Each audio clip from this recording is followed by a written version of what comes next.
Hola, ¿qué tal? ¿Cómo está? Muy buenas noches. Bienvenidos a Combaters por PBO. Vamos a tratar de hacer un programa lo más rápido posible porque hay una cantidad de cosas que han sucedido en el Perú que comprenderán. Es un país bastante más entretenido que Estados Unidos, ¿no? Para que en Estados Unidos pase lo que está pasando, más o menos están al 10% de los peruanos. Con todo lo que está haciendo Trump, sigue siendo un país aburrido comparado con nosotros. Por dar un ejemplo, en Estados Unidos los gringos solucionan sus temas a punto de indultos, ¿no? Se quitó el viejito, indultó a toda su familia. Nadie estaba en la foto de que el patita iba a indultar, más que a su hijo Hunter, que es revivo, ha indultado a los hermanos, a los tíos, a los primos. Nadie se ha dado ni cuenta. Porque en Estados Unidos es prácticamente imposible, si no pregúntele a los deudos de Nixon, que un presidente vaya a la cana. Hasta donde yo recuerdo, nunca en la historia americana ha habido un presidente en los últimos 250 años preso ni por corrupción, ni por matar a la gente, ni por nada. Y comprenderán que deben haber matado y deben haber corruptos, pero ese no es el punto. Pero comencemos por Jerusalén para ser un poco domésticos, para que vean el tamaño de nuestros problemas. El día de hoy, Pedro Castillo ha tenido una enésima actuación judicial en donde básicamente lo que está pidiendo es que se le aplique la ley de grilletes electrónicos. Pero para que se le aplique la ley de grilletes electrónicos, el señor tendría que tener una prisión domiciliaria. Reitero, esto no pasa así nomás, lo de Pedro Castillo y de ¿cómo se llama?, de Toledo en la cana, esperando PPK por la cana, esperando Vizcarra. Eso no pasa en ningún país del mundo en los últimos 300 años. El Perú, de acá a 3, 4 años, podría tener 5 presidentes en la cana, cosa que es absolutamente imposible en cualquier lugar del mundo.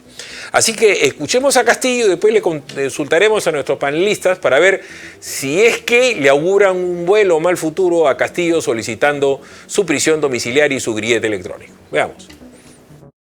Prefiero, señor magistrado, 1 metro de libertad antes que 800 metros de prisión. Yo jamás voy a fugarme de mi país. Nunca he pretendido fugarme. Y nunca cogí un arma. Nunca me he burlado de nadie. Soy maestro de convicción. Soy un padre de familia, hijo a la vez. Por eso voy a someterme a la normatividad en cuanto me varíe esta situación de la vigilancia electrónica. Mis abogados me han hecho de conocimiento cuáles son los alcances y los riesgos que debo tener en cuenta. ¿Cuántos hermanos quisieran que viva en su casa en Lima? ¿Cuántos hermanos quisieran que viva en cualquier espacio del Perú? Porque soy un hombre del pueblo. Señor magistrado, dejo en sus manos diciéndole últimamente que si de todo lo que se me ha dicho a mí se me encontrara culpable, no solamente pediría perdón a Dios, sino 1000 disculpas al pueblo. A ver, los vuelvo a centrar. Está con una condena Toledo en la cárcel. Independientemente de si a usted le parezca culpable o inocente, ¿ya? Este señor está preso. A PPK le espera una condena. A Ollantumala una condena. A Vizcarra una condena. Alan García está muerto. Y le espera una condena a Dina Boluarte. Eso no ha pasado nunca en la historia de la República Peruana, ni en ninguna historia ni americana. En Rusia, por dar un ejemplo, cuando metieron un patita que se apellidaba Romanov a la cana, lo mataron en la cana. O sea, ni lo jugaron, ¡pac!, lo matan. En Francia, un patita se llamaba Luis, 14, 15, lo mataron rapidito a él y a su esposa. No es normal que en ninguna historia de la humanidad hayan 5 exmandatarios o expoderosos en la cárcel. Pinochet no fue a la cárcel en Chile. El señor Fernando Collor de Mello tampoco fue a la cana. El señor Menem no fue a la cana. Pinochet no fue a la cana. Eso pasa en el Perú. Y eso ya es raro. En Estados Unidos, por si acaso Nixon tenía que ir a la cana, lo indultaron. Y por lo visto, Biden sabía que iba a ir preso él, porque ha indultado a toda la familia, entonces ya a él no lo van a tocar. Estas cosas raras solamente pasan en el Perú. Pero saben ambos panelistas, bastante más que yo de la historia peruana, y hay que ver esta cuestión bizarra de nuestra historia, pidiendo chepa a un presidente, estoy hablando en términos vulgares, diciendo ya, ok, mándeme a mi casa con grilletes para ver cómo hacemos. Berit, ¿qué tal? ¿Cómo estás? Buenas noches. ¿Qué tal, Filip? ¿Cómo estás? Mario Saldaña. ¿Cómo estás, Filip? Ya. Buenas noches. A ver, es raro lo que pasa en el Perú, cuando menos en este caso. Es lamentable. Es patético, pero pasa. Sí, porque de alguna manera dice muy poco sobre nuestros presidentes, nuestros mandatarios, y por otro lado podría decir que la justicia funciona, pero es muy lenta. Y yo creo que más bien no le deberíamos dar cámaras ni espacios en los medios a hechos como este, porque creo que lo que está tratando Pedro Castillo, que ha sido un presidente nefasto en nuestro país, de visibilizarse. Porque creo que no hay más daño que le puedas hacer a una persona que ha sido nefasta para nuestro país que simplemente el ostracismo, simplemente... Esa era Roma, pues, te mandaban a Capri, ¿no es cierto? El drama en el Perú es que tiene las dos caras de Jano, lo que tú dices, ¿no? O mostramos que la justicia es lenta pero funciona, en el Perú, en este caso el de Castillo, lo del PPK, o conversamos también lo que ha hecho, o sea, lo que ha hecho Biden es inédito. O sea, Biden indultado al hijo, que era un pendejerete para hablar en francés, y a todos los hermanos. O sea, él se la olía que los hermanos estaban metidos en cochinada y media, con el hijo que además de estar en pedofilia y estas cochinadas, estaba de lobista. No me vas a decir que a ti no te sorprendió que indulte a los hermanos. Nadie tenía en la foto a los hermanos. Nadie se lo imaginó. Entonces, por eso te digo las dos caras, ¿no? La vergüenza de tener los presidentes que hemos tenido, y por otro lado, en otros países los tapan, ¿no? Los tapan. Mira, la Kirchner sigue libre, ¿no? Mira, a Pinochet lo caletearon. Acá en el Perú se iban presos. Digo, de lobo un pelo, ¿o no? Sí, definitivamente somos un récord mundial, un récord de Guinness en este tipo de cosas, y también somos un récord en una ausencia de democracia, una democracia totalmente imperfecta, que ya pasamos a la siguiente etapa. Somos calificados como un país híbrido, ¿no? Y simplemente porque las instituciones no funcionan. Cada uno es independiente, hay una lucha de poder para ver quién es más fuerte, el ejecutivo, el legislativo, el judicial. Correcto. ¿No? Y esa es la gran desgracia del Perú. A ver, Mario, ¿cómo estás? Buenas noches. Si tuvieras que explicarlo a un amigo, la pregunta que siempre hago a todo el mundo, ¿no? ¿Cómo le explicas esto a un amigo que viene de paseo acá? A tu amigo sueco, a tu amigo francés, a tu amigo gringo, viene Marito, tu hijo, con un pata en la universidad. ¿Cómo le explicas esto de que el presidente pide chepa con grilletes? No hay manera de explicarlo. O sea, digamos, acuérdate que creo que fue el Papa el que dijo que no puede ser que en el Perú Palacio de Gobierno sea una suerte de fase previa a la cárcel. Creo que fue el Papa el que dijo eso. Ya no recuerdo bien qué personaje fue el que lo dijo, pero es verdad. O sea, algo tiene que pasar en nuestro sistema político para que cada mandatario que jura ante la nación respetar la Constitución y las leyes, pasado un tiempo terminen en el Palacio de Justicia y luego terminen en un penal. Algo sucede. Claramente habla mucho del nivel de evaluación de nuestra democracia, habla mucho del tipo de personas que escogemos, ¿no? O sea, mayoritariamente además, ¿no? Millones de gente votando, que además por personajes que terminan defraudándolos y terminan en la cárcel. Ya, pero por otro lado, al extranjero habría que decirle, pero fíjate, por lo menos la impunidad no se instala. Por eso, pues, en tu país los indultan, pues. Viene un argentino, los argentinos son los capos en todo, ¿no? Saben más que... Pero espérate, en tu país los indultan. Los de Menem, ¿qué cosa fue? Absolutamente. En Brasil, lo de Fernando Collor de Mello, ¿qué fue? Lo que te quiero decir es que en el caso peruano, trasciende esto, las fronteras del Perú, de cono, y lo ven como un bicho raro, nos ponen una lupa. Pero hay que decir que la justicia, a la hora de la hora, el que la hace sí la paga en el Perú. Sí. Que la paga poco, que la paga mucho, pero caleta no va. Exacto. Porque sigo en lo mismo. Ahora voy a la cámara acá. Por si acaso, hay una señora que se llama Keiko Fujimori. Que te caiga bien o que te caiga mal es otra cosa. Que su papá haya sido bueno, mal, gobernante, lo que tú quieras. Pero a Keiko la ha metido la cana 3 veces, ¿ah? Sin ser presidenta, cuando era líder de la oposición. Porque si hay algo que hace Keiko Fujimori con una eficiencia única es perder elecciones, ¿cierto? Es una capa, ¿no? Imbatible, correcto. Ya perdió 3, ahorita pierde 4. A lo que voy es que estuvo en la cana Keiko, ¿no? ¿Cierto? Con Marc Villanela, comiendo sus hamburguesas, yendo con una, ¿cómo se llama? Con una carpa, hacía huelga de hambre y daba papel higiénico. Hasta el día de hoy no entiendo para qué daba papel higiénico, pero estas cosas pasan en el Perú. La líder de la oposición en la cana, entró y salió 3 veces. ¿Estamos en la foto o no? ¿Quién es el líder de la oposición ahora? Que era oficialista hace poquito. Esto no pasa en ningún lugar del mundo. Vladimir Cerrón. Entonces, Vladimir Cerrón también está prófugo, ¿cierto? como está prófugo el otro señor. Pero está prófugo. ¿Por qué? Porque está peleando judicialmente su libertad. Y acaba de tener una victoria. El Poder Judicial ha anulado la prisión preventiva de 1 año y medio contra Vladimir Cerrón con respecto al caso Antalsis, ¿no? Donde estaba Martín Belaún del Ocio, que es un pata que te da la mano, te huele 3 dedos. Pero el hecho es que estaba con una prisión preventiva. Y ha ganado. Le queda unita, porque tiene 3. La semana antepasada ganó una. Y puede volver a la vida política. Berit, estas cosas tampoco pasan afuera. Y pasan acá. Y Cerrón es un tipo habilísimo, es más inteligente que cualquiera de la derecha bruta de llorada, y muy probablemente termine siendo candidato.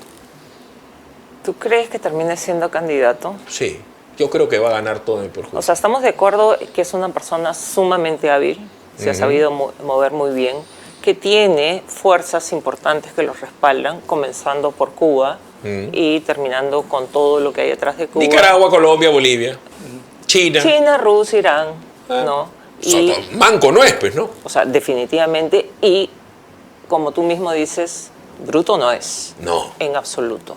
O sea, hay que reconocer lo que es. De ahí a querer tener un personaje como este dentro de los 60 candidatos que parece que se presentan, o sea, no es lo más recomendable, pero te está mostrando qué es lo que hay en el Perú. Sí, claro. Entonces la meritocracia simplemente no existe. Y para mostrarse un botón, conversaba con alguna persona, o sea, el Congreso es una cosa vergonzosa, lo único que hace es avergonzarnos, porque cuando yo veo en las entrevistas que vienen los congresistas, aunque no sean de su bancada, deberían hacer un mea culpa, y sabemos muy bien, y he escuchado a personajes de experiencia dentro del ámbito político, que ellos se mueven, porque el Congreso no es un espacio donde están cada uno con su bancada y no conversan. Hay que tener muñeca y manejarlos y ver de qué manera mejoran la imagen del Congreso o ver qué se hace, pero son 130 inexpertos. Ya, pero a ver. No estoy defendiendo a los peruanos, pero uno escucha a los congresistas chilenos que han llegado con este patita. ¿Cómo se llama este que no hace un crucigrama ni con el Google? Boric. Uno escucha a los congresistas españoles. Yo he estado en España y me pasaba todas las mañanas escuchando a los congresistas españoles y eran para morirse. Uno escucha a los colombianos. Los brasileños, yo sí entiendo. Yo falo portugués. Los de Lula no son mejores. Y el señor Cerrón ha sido presidente del gobierno regional. O sea, méritos políticos tiene. El gran drama del Perú es que no logramos aquilatar que la variedad, la paleta de colores le da posibilidades al señor para ser candidato, Mario. El tipo va a estar expedito a ser candidato pasado mañana y se va a poder juntar con Puca o con Antauro, que también tiene derecho a ser senador. Que probablemente sea invitado como cabeza de lista alguna... Si tú fueras Cerrón, ¿a quién invitas? Claro, si soy de izquierda y quiero una locomotora electoral, probablemente pensaría en una candidatura disruptiva que me dejaría votos radicales. Pero yo creería que en el caso de Cerrón no las tiene todas consigo porque falta el otro juicio, que es el tema del aeródromo Huanca, en el que ya está sentenciado en primera instancia. Sí. Y yo dudo que eso se modifique en el Tribunal Superior. ¿Por qué? Porque recordemos que lo que ha ocurrido es que en el caso de Antalsis se le elimina la prisión preventiva porque no se considera que se han cumplido con los presupuestos para fijársela, ¿correcto? Entonces, la va a tener más difícil en el aeródromo Huanca y el tema aerodinámico del centro sigue avanzando. Ojalá que tu vaticinio no se concrete, porque la verdad que sería... No me apuestes. Un chifa acá al costado, pero digamos, ojalá que no, ¿no? Ahora, yo creo que la izquierda tiene más problemas esta vez que la derecha para configurar una candidatura más creíble, ¿eh? O sea, ¿sí? yo veo los esfuerzos de Bermejo, por un lado, muy afincado al financiamiento del narcotráfico. Puca Bellido efectivamente está haciendo campaña hace buen tiempo. Es la izquierda más radical y la izquierda más caviar progresista en el que está López Chao con Verónica Mendoza. Digamos, no les ha ido bien antes, yo no creo que le vaya bien en esta oportunidad. Entonces, ahora, yo siempre pensé que la opción de Antauro iba a ser la que iba a prevalecer, pero va a tener dificultades. Probablemente tengamos una izquierda, esto sí es un vaticinio, que tenga una buena representación congresal con una locomotora tipo Antauro o tipo Cerrón, ojalá que no se cumpla tu vaticinio, repito, Y lo que volvamos a tener justamente es este Congreso atomizado, repartido, Sí. es el problema. Yo no creo que pase eso. Va a Yo ser no me peor. creo el cuento de las 40 candidaturas. Habrá máximo 6, lo demás no existe, son pigmeos. Y si a mí me hace coger, yo quiero candidato a Antauro y yo quiero candidato a Cerrón. Porque a mí me gusta la mecha, me encanta, me fascina, me aloca, me ruletea. Bueno. A los enemigos hay que enfrentarlos. Correcto. Cuando el enemigo no lo quieres enfrentar, se fortalece. El gran problema de la derecha del Perú es que es bruta y no es achorada.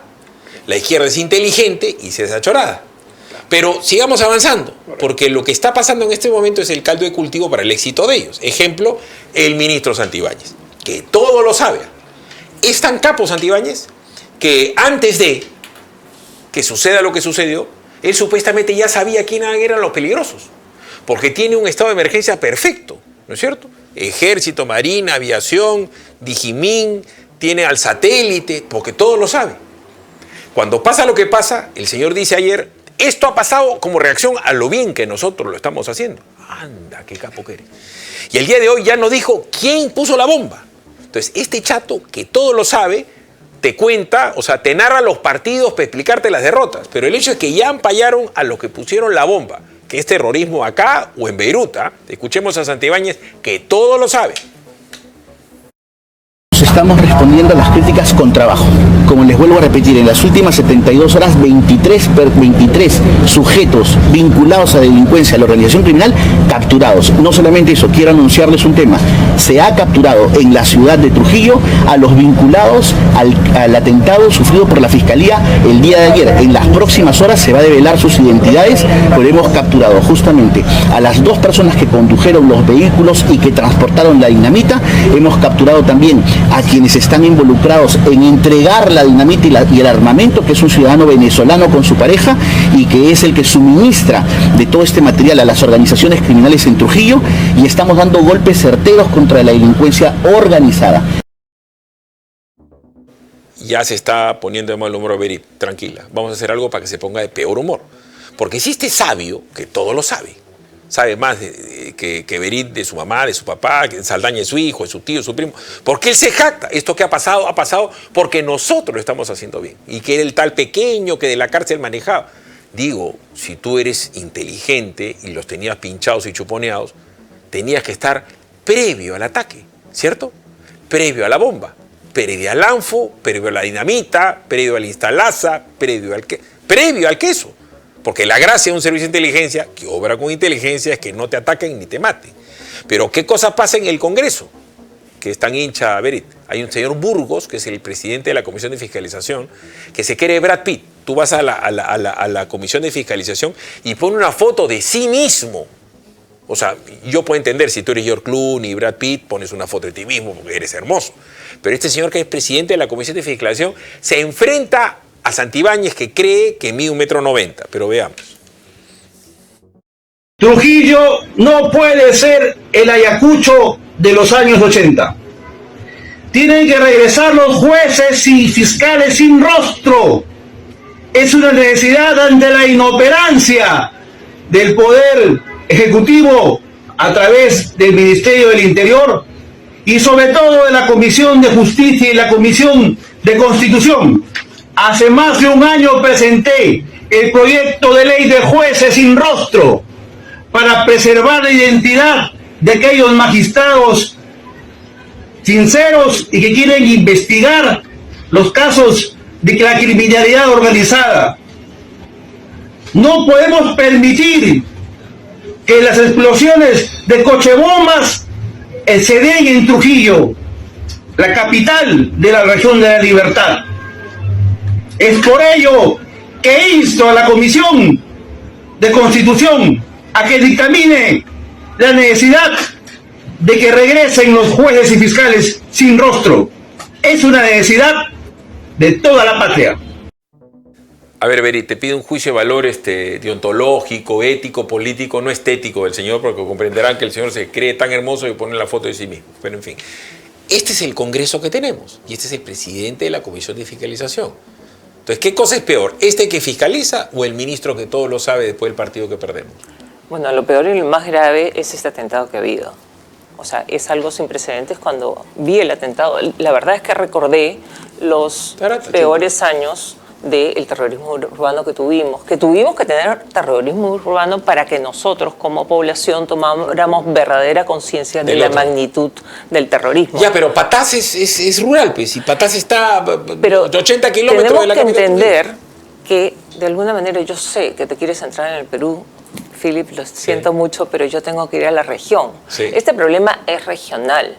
O sea, esta red de crimen organizado donde no es suficiente el oro, no es suficiente el narcotráfico, no es suficiente el sicariato, todos los tipos, o sea, de falsificación, todo tipo de delincuencia están unidos. Y si tú miras lo que está pasando en este momento en Colombia, que tenemos frontera, Philip, o sea, y acá nuestras fronteras no tienen muros, no tienen nada, son totalmente porosas. Entonces hay un intercambio realmente impresionante de métodos, de personas, o sea, y ese es el gran problema que tenemos.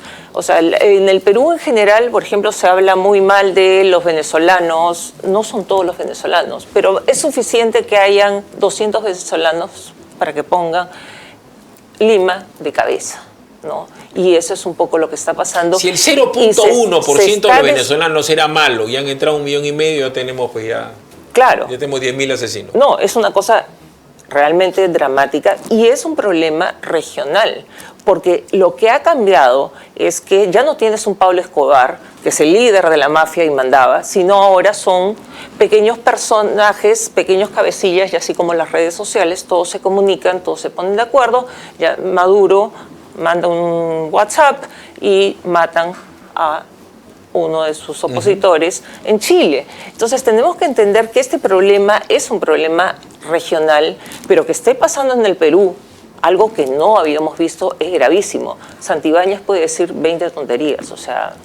No, además, Santibáñez, Mario, se ha juntado, pero no ha sido así nomás, ha sido el presidente del Consejo de Ministros, el ministro de Defensa, el ministro de Interior, el congresista, ¿cómo se llama? El Gavilán Pollero, ya se me va el nombre. Pero también estaba la fiscal de la Nación, pero también estaba la presidenta del Poder Judicial. ¿Sabes qué parecía el show de los Mapes? Absolutamente. Y todos decían, porque como dice él, pero perdón, y estamos jugando al gran bonetón. Yo sí creo con Benítez en este caso, porque yo sí creo que el tema del neoterrorismo, yo lo he puesto así en mis columnas en el diario, o sea, el problema del neoterrorismo que impulsa y promueve la minería ilegal es en este momento el principal problema del Perú.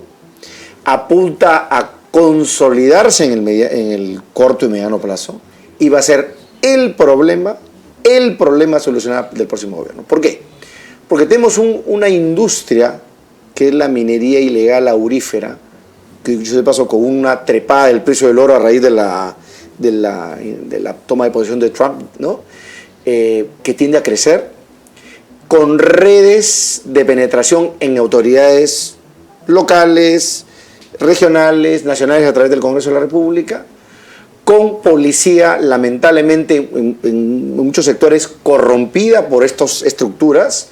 El otro día un general connotado de la policía, no voy a decir su nombre, dice que incluso, por ejemplo, en el tránsito del oro ilegal desde Patás hasta Bolivia hay varios puestos policiales, los policías se pelean por ir a los puestos policiales justamente por el cobro de los cupos de los policías a estas economías ilegales y por lo tanto corrompibles, y además con milicia propia y con control del territorio. Estamos ante el nuevo terrorismo, Felipe.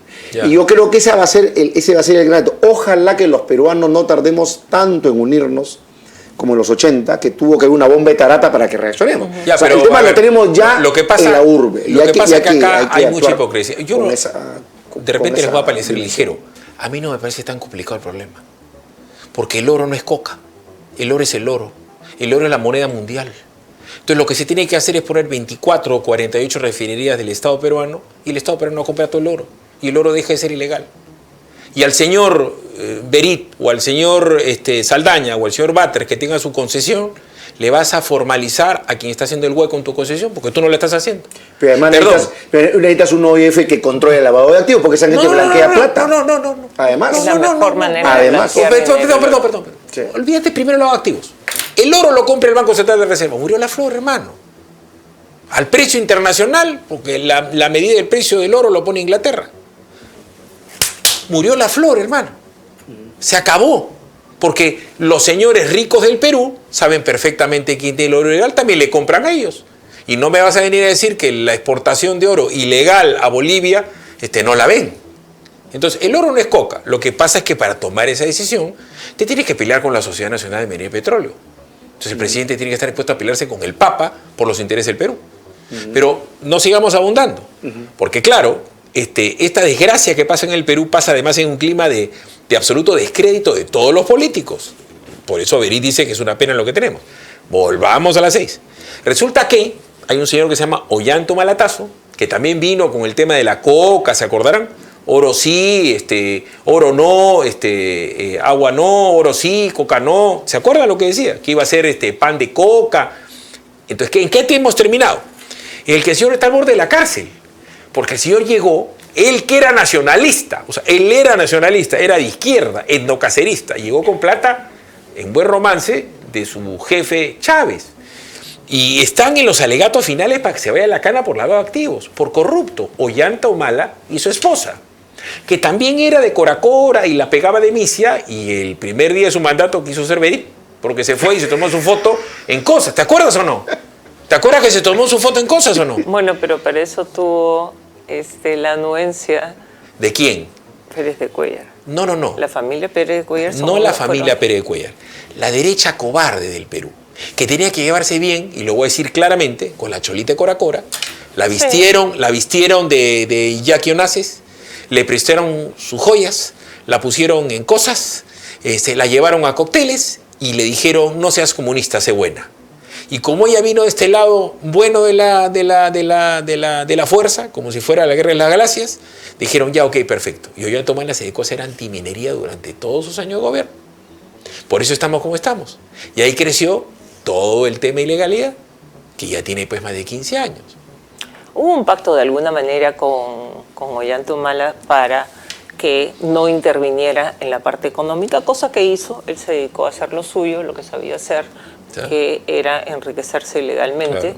Entonces, sí, hubo un pacto. De alguna manera no nos llevó al hoyo, porque acuérdate cómo se caían los mercados, cómo se caía la industria, cómo se caían las inversiones, cuando temimos que entrara por primera vez en la época de Alan García y después la segunda vez cuando entró, podías comprarte el Perú por 2 soles. Es que ahí está el problema, pues. Los ricos del Perú creen que el dinero está por delante de la política. Lo más importante es la política. Ahí se gestó el antifujimorismo, el antiaprismo, la judicialización de la política.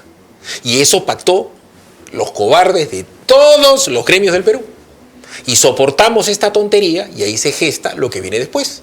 Porque no podía ganar Keiko, porque se tenía que quedar PPK, y han destrozado el sistema político. Por eso estamos como estamos. Entonces, Ollanta Humala y Nadine, al margen de lo que se han podido tirar, que son centavos, el daño institucional, hasta el día de hoy.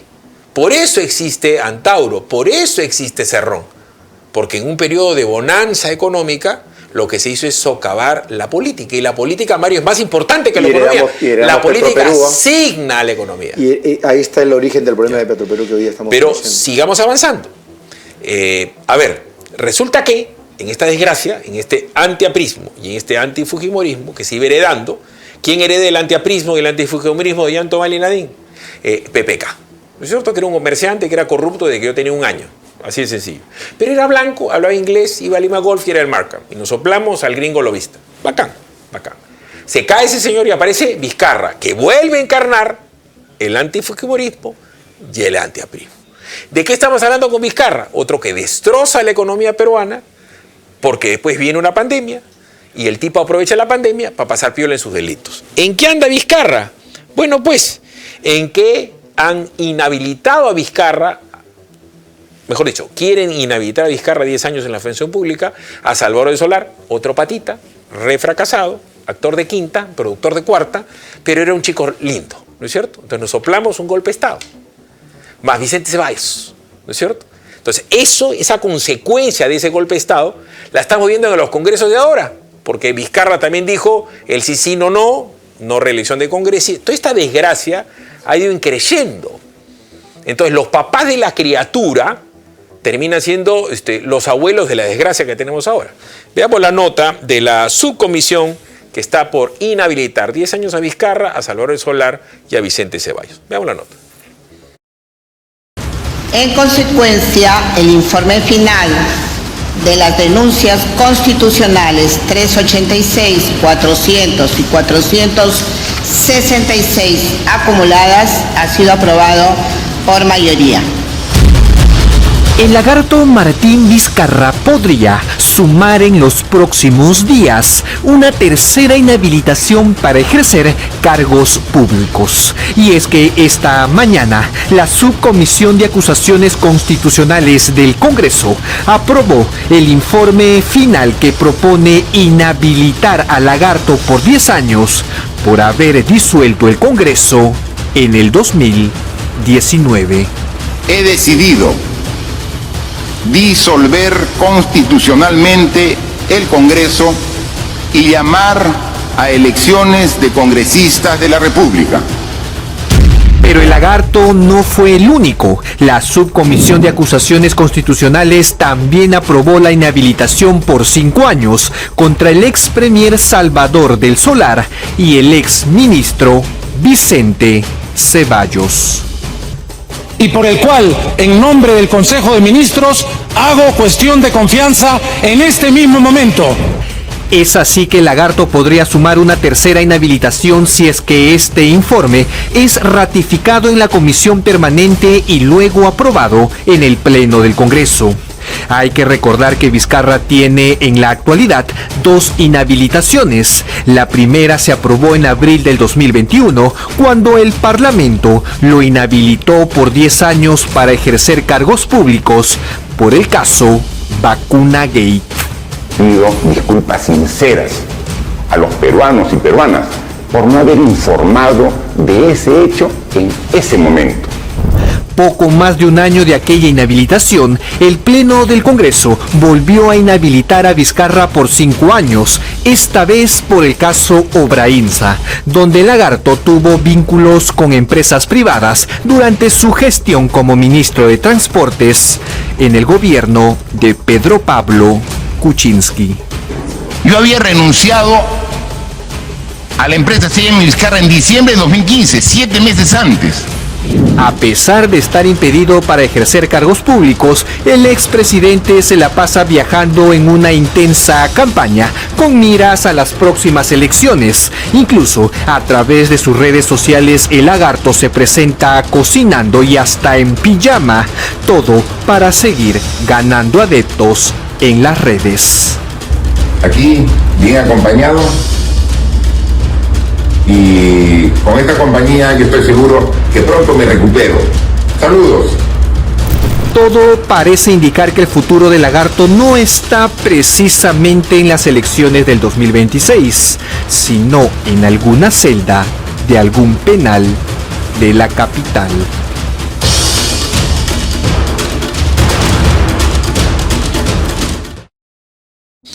A ver, el golpe se dio, el golpe fue aplaudido, y las consecuencias las estamos viendo hasta ahorita. Vizcarra quiere volver a ser candidato, esta sería su tercera inhabilitación. Del Solar se muere de miedo de ser candidato, creo yo que hubiera sido un gran candidato. Pero los estertores de ese golpe se siguen viviendo en este Congreso.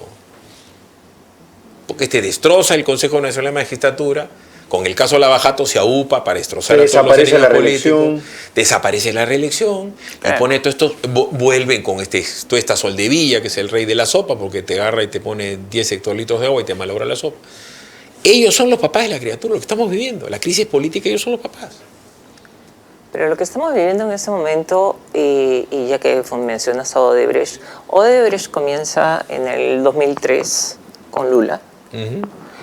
Y yo lo interpreto como una especie de competencia entre el poder político que tenía Hugo Chávez en Venezuela, que tenía todo el dinero del petróleo y podía repartirlo.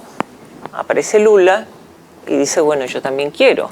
Él crea todo no es solo Odebrecht, es todo el caso.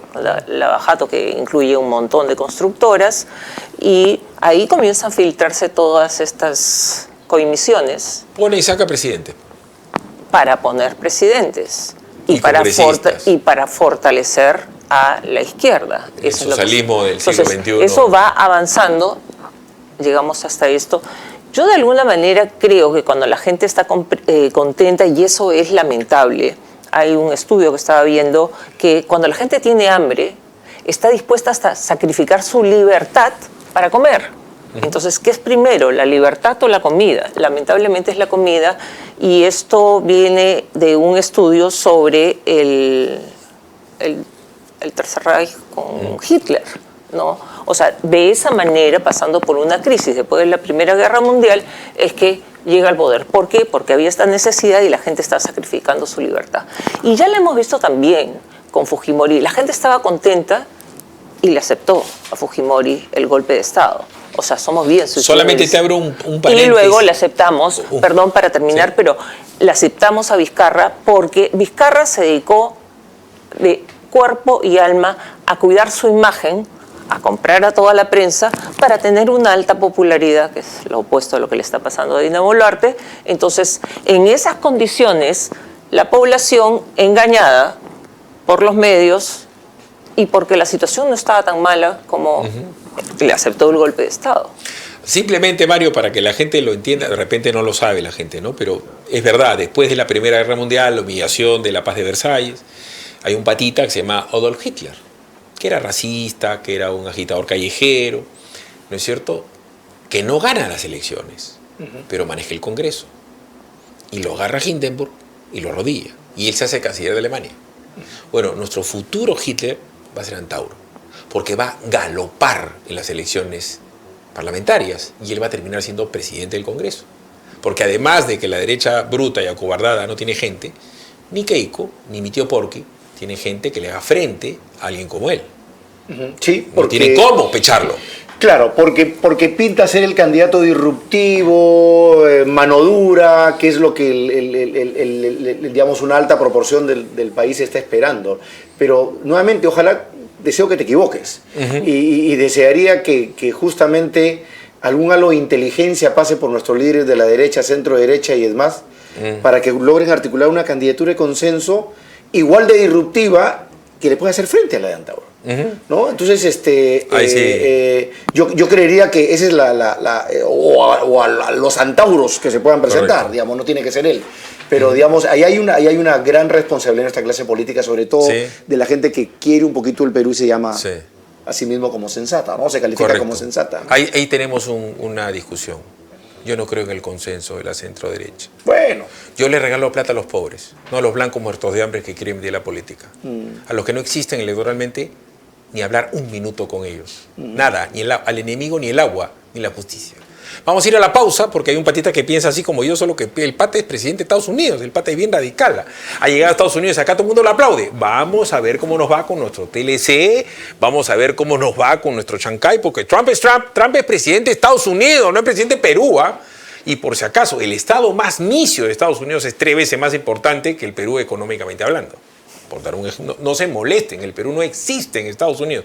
Trump lo más probable es que con la justa sepa dónde queda Sudamérica, a ver si sabe dónde queda Perú, pero en fin. Les presentamos Terraza de Chepe Conde, donde el mar y la diversión se unen creando un paraíso exclusivo. No se va a ver, usted no se va a cruzar ahí con Barron Trump. Ubicado entre Asia y Cerro Azul, Terraza de Chepe Conde ofrece un estilo de vida exclusivo. Ahí no va a estar ni banca, ni va a estar la actual presidenta, no va a estar ninguno de los Trump. Pero usted puede ser el Donald Trump de Terraza de Chepe Conde, con piscinas tipo playa, no es Mar-a-Lago, por si acaso, no es Malibú, pero es un bulevar comercial espectacular con título de propiedad en uno de los condominios más selectos del sur. Aprovecha los precios mágicos en Terraza de Chepe Conde, condominios Club Boulevard.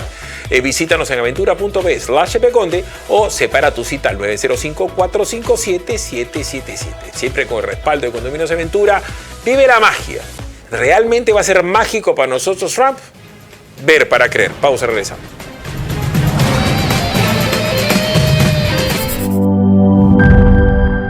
Está viendo PBO. Hola, soy Philip Butters. Invito a todos los operadores radiales de todas las provincias del Perú a unirse a nuestra gran cadena informativa multiplataforma de PBO, completamente gratis.